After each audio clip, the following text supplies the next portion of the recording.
All right, let's start picking up the pace here a little bit because a lot of this is just filling in the blanks. So I'm scrolling down a little bit. Legal description is a text file. You can tell it's a text file because it has a character count right here.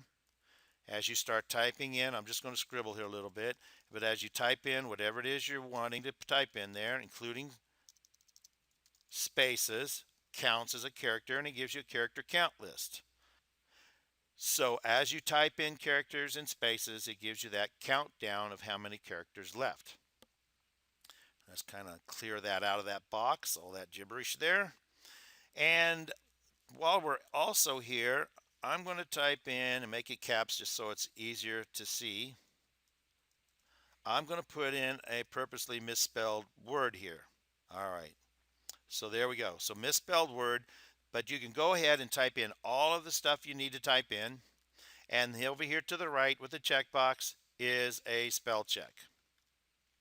All right, let's scroll on down here again. Now we're getting into some numeric fields. There's bids and bath, path full and partials, lower square foot, upper. And these fields, of course, numerics are just putting in the numbers. There are going to be some lookup fields again. Here's a lookup field because it has the magnifying glass.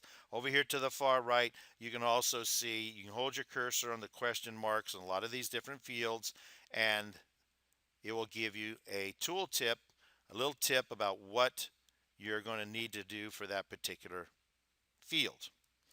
All right, scrolling on down, some more lookup fields, more calendar fields. Those are all straightforward, guys. So to take your time here, we're going to keep on moving down.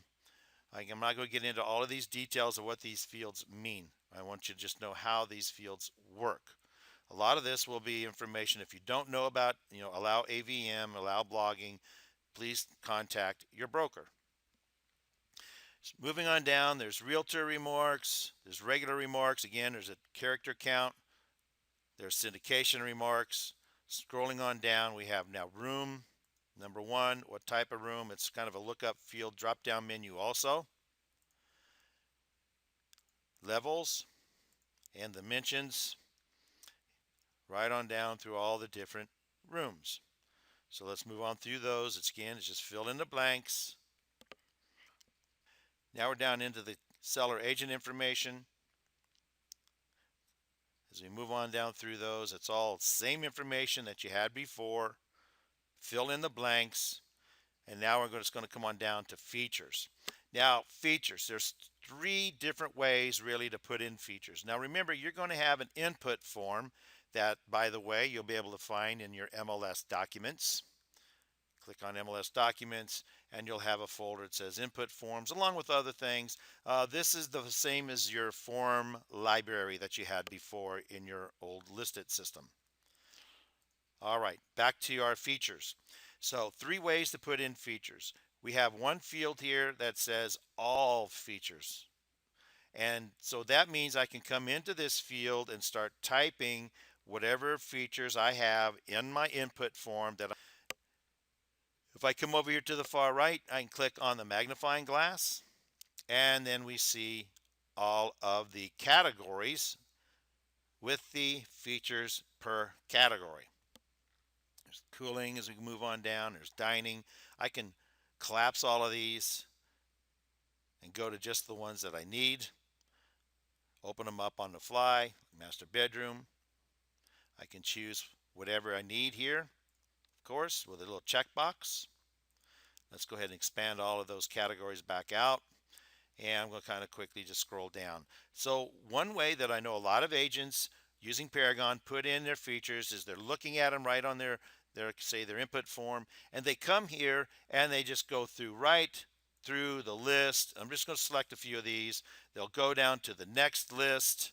Let's say it's a chain link fence, down to the next one, and they just fill in these right here on the fly by clicking what they have for their listing.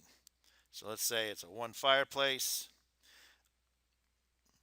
and it's a gas logs fireplace. If you want to do that, you could. Getting the idea here, of course, you're just choosing what you have for your listing. The idea is you go through the whole list, get them all checked, and you'll click save, and I'll just go ahead and do that, and you'll see then whatever you had checked off will appear in the all features box, but they'll also start to appear in the regular single features list down here below. As you can see, there are all the categories. Some are required fields. Now, so those are two ways. Um, just typing in what you have here, like let's do zone, type that better. Let's do zone, there we go. And so you can get the different features that have the word zone in it. And let's say it's zoned heat. We can go click on it and it's in, or tab or enter or even comma, and it will add it right into the list. Now the third way, besides those two I just showed you, is just actually coming right to the list of categories that are displayed on your screen and type in whatever you might need to do. For instance, here's D for construction, and I'll type in a couple of letters. So it says it's a brick construction. I'll hit tab or enter or click on it either way, and it adds it directly to that single feature. And it also added it back up here, which is fine. So that's how to add features. Scrolling on back down, here's a listing here, some information that's just been brought over. Just because this is a test site I was telling you about earlier, no big deal there. And that brings us then down to the end. Of course, you input a new listing, sold will be closed. You won't have access to it. Sold information will only be available when you sell and close the house or the property.